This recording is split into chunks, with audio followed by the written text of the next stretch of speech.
Baik, Assalamualaikum warahmatullahi wabarakatuh. Selamat pagi, salam sejahtera bagi kita semua. Sebelumnya, perkenalkan nama saya Nurrohmah Diniyah, NIM 2021B0005. Pada kesempatan kali ini, saya akan mempresentasikan mengenai monitoring promosi kesehatan.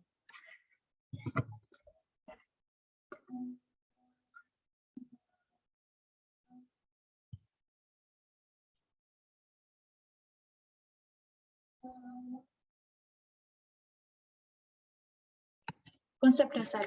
Promosi kesehatan adalah suatu proses yang memungkinkan orang untuk meningkatkan kendali atau kontrol atas kesehatannya dan memperbaiki status kesehatan mereka, atau health promotion is the process of enabling people to increase control and to improve their health.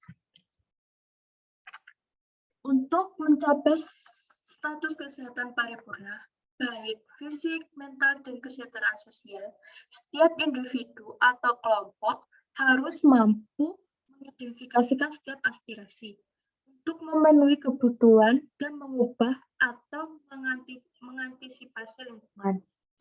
Kesehatan sebagai sumber kehidupan sehari-hari, bukan sekedar tujuan hidup.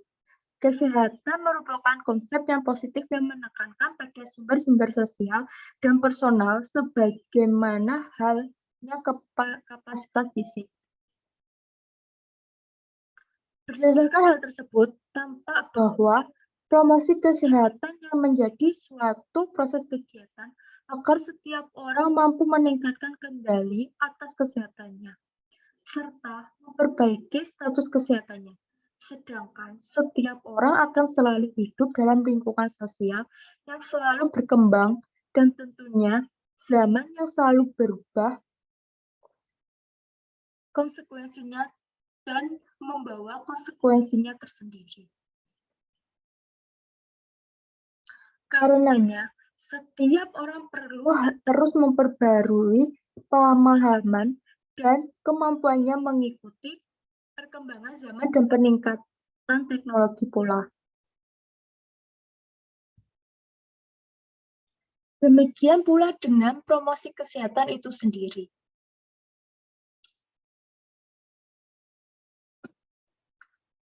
Pengertian monitoring. Monitoring merupakan upaya supervisi dan review kegiatan yang dilaksanakan secara sistematis oleh pengelola program untuk melihat apakah pelaksanaan program sudah sesuai dengan yang direncanakan. Monitoring seringkali disebut juga evaluasi proses. Hal-hal yang harus dipaparkan. Yang pertama ada tujuan, tahapan-tahapan monitoring, dan yang ketiga manfaat, dan yang terakhir ada 3W1H dalam monitoring. Tujuan dari monitoring itu yang pertama, bagaimana strategi yang tidak berfungsi, mekanisme program mana yang tidak sesuai, apakah program sudah berjalan sesuai rencana, dan apakah ada masalah baru dalam pelaksanaannya. Tahap-tahap monitoring. Tahap-tahap monitoring adalah logistik yang diperlukan dalam pelaksanaan program, hasil antara, perilaku yang diharapkan, dan perbaikan kesehatan. Manfaat monitoring dari manajemen, monitoring akan memberikan informasi tentang proses dan cakupan program kepada pimpinan program, serta memberikan umpan balik pelaksanaan program. Evaluasi monitoring yang tepat dan baik dapat menampilkan hasil akhir program secara akurat. Dan yang terakhir adalah citra monitoring yang dilakukan dengan baik memberikan kesan bahwa pemimpin program sangat peduli terhadap sumber dana dan daya yang diperlukan. Dan yang terakhir 3W1H. What? Apa yang dipantau dan kegiatan monitoring? Siapa yang monitoring? Dan why? Kapan monitoring dilakukan? Dan yang terakhir, bagaimana cara memonitoring? Dan apa sih yang dipantau dari kegiatan monitoring itu? Yang pertama, input. Input terdiri dari materi, distribusi, media, jangkauan, target kegiatan, program, sumber daya. Dan kedua, output. Output, apakah sasaran menerima pesan atau materi, apakah sasaran memanfaatkan bahannya, dan apakah sasaran merasakan manfaat bahan. Dan yang terakhir, outcome. Dilihat dari hasil intervensi berupa perilaku. Dan siapa yang memonitoring? Ada penanggung jawab yang terdiri dari pimpinan program dan pelaksanaan, yaitu staf provider atau pelaksanaan program.